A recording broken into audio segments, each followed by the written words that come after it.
Hi, and welcome to That's Ruddy Mysterious, a podcast of short tales about true mysteries. What happened to the Flannan Isles Lightkeepers? Who was responsible for the Gardner Museum heist? I'm not going to solve those mysteries, but they'll be interesting to learn about. I'm your host, Kelly with an I. Transcripts for all episodes can be found at that'sruddymysterious.wordpress.com. No apostrophe and no exclamation point. Today is our 26th episode of That's Ruddy Mysterious. To celebrate, here is one of my favorite topics so far.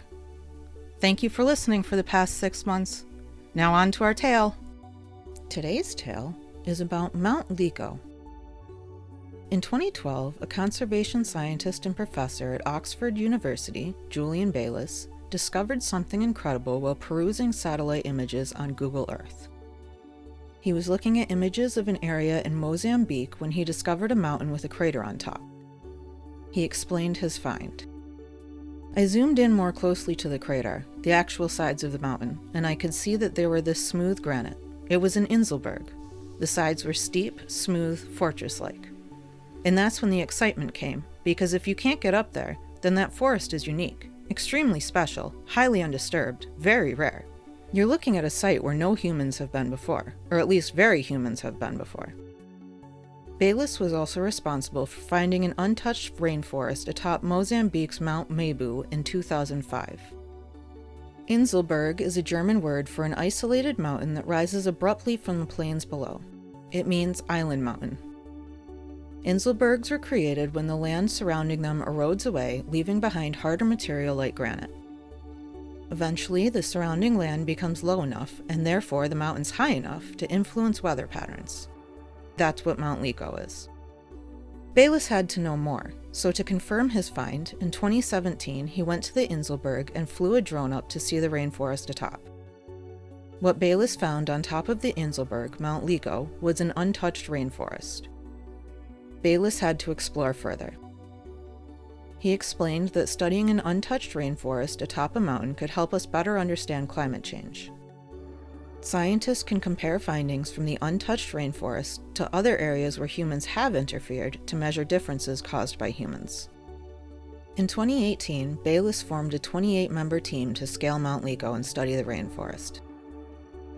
The team would set up 3 camps: a base camp, a camp atop Mount Lico, and a camp atop a nearby Inselberg, Mount Lico. Mount Lico also has a rainforest at the top, but this one has been severely deforested. It, as well as most of the surrounding mountains, have been used by local people for agricultural purposes. The expedition would be looking for new plants and animals. In May of 2018, Bayliss and his team made their way to Zambezia, province of Mozambique, and traveled past other Inselbergs surrounding Mount Lico to the base of the mountain. They were looking up at a 410-foot sheer rock cliff. Mount Lico was extremely difficult to scale. Bayliss described it as looking like a fortress due to its high, rising, sheer cliffs. A mammologist, Ara Manajem, who had been involved in the study, explained that it wasn't until they got to the base of Mount Lico that he realized how difficult and serious the climb would be. He said that's how high it was. Included in the team were experienced climbers who helped the scientists reach the top of the mountain. Bayliss told journalism outlet Manga Bay that the first thing he noticed atop the mountain was the quiet. He went on to explain that they quickly found animal tracks, however. He said the next thing he noticed was the forest floor was very open with few signs of disturbance. Over the course of the study, the scientists found some amazing things. Apart from discovering until then unknown species, they found some things they did not expect. First, there were 3 clay pots turned upside down near the water source on top of the mountain. One of the researchers described them as very old. Bayliss explained that this was very unexpected.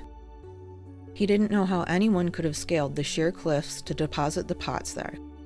In fact, the people local to Mount Lico had told Bayliss that no one in their lifetimes had ever scaled the mountain, and that no one had ever been to the forest on top. Apart from the pots, Bayliss and the other scientists found no other evidence humans had ever been on top of Mount Lico. So how did the pots get there? What were they for? Researchers also dug down into the soil, expecting to see about 50 centimeters of soil on top of Mount Lico. They dug, and finally, after digging down 2.1 meters, they stopped. They hammered a 50-centimeter probe down into the soil at the bottom of the hole, which did not hit bedrock. Researchers explain that this means the forest may actually be millions of years old. Researchers were surprised to find a frog on top of the mountain. It wasn't just one. They discovered a whole bunch of them under their tents as they were dismantling them at the end of the trip. Frogs are typically low-lying forest creatures. Munajam explained that they found a giant rat the size of a cat on top of the mountain as well. Bayless explained that they also found antelope on top of the mountain. They caught some of them on their camera traps. The scientists were shocked to find catfish in the stream on top of Mount Lico as well. How did all of these animals get there? Strangely, researchers didn't find any birds on top of Mount Lico. This is one animal that you would expect to see on top of a mountain. Munajam is an avid bird watcher and said that he didn't see a single bird there the entire time on top of Mount Lico, although he did hear a couple of birds calling and singing during the study. The scientists explained that there were a lot of spiders on top of Mount Lico and wondered if this may have been due to the lack of birds. Speaking with the local people confirmed that no one had ever been on top of Mount Lico. The older local residents explained that during World War I, the Germans had come and that they had demanded local people help them reach the top of Mount Lico. The story was that the Germans cut the ropes that they were using to reach the top and that local people had died up there as a result. Bayless explained that some of the local people talked about a tribe of short people who lived on top of the mountain once.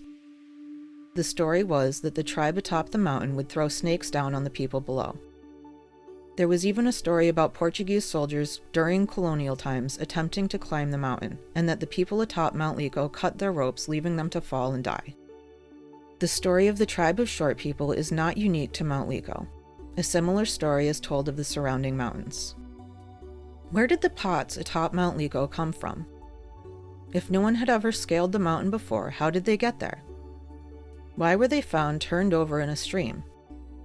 How did all of the low-lying ground animals discovered atop Mount Lico get there? What do you think?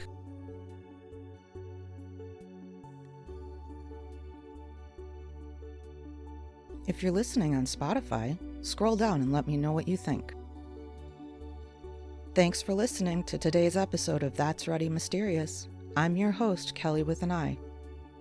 If you enjoyed this episode, leave a review and follow That's Ready Mysterious to be updated about new episodes. Tune in next Tuesday for another thought-provoking tale.